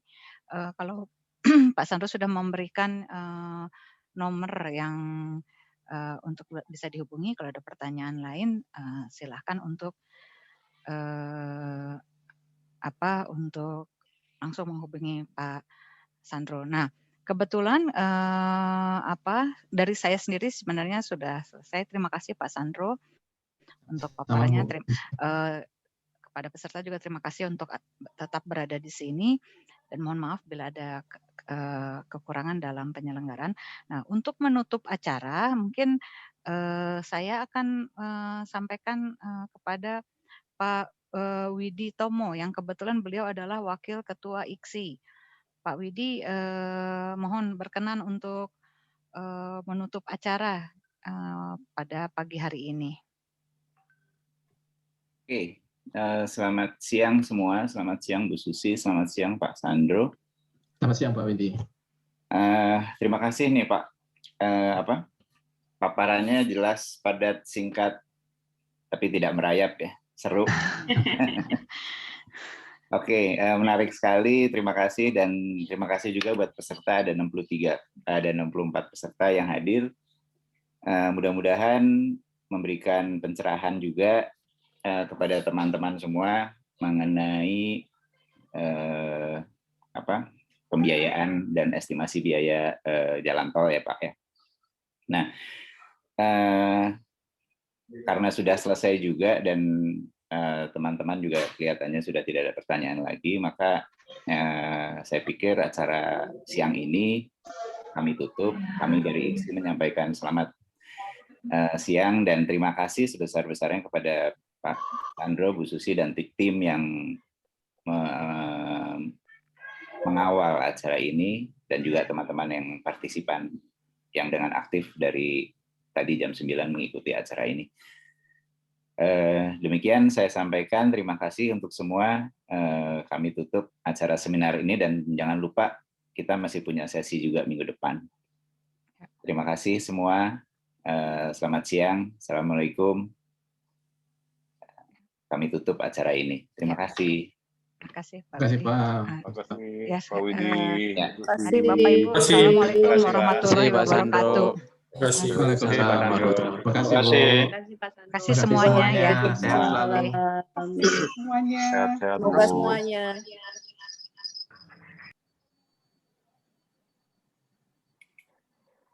Terima kasih Pak Sandro. Sama-sama Pak. Terima kasih. Saya izin live. Saya izin live Pak ya. Iya.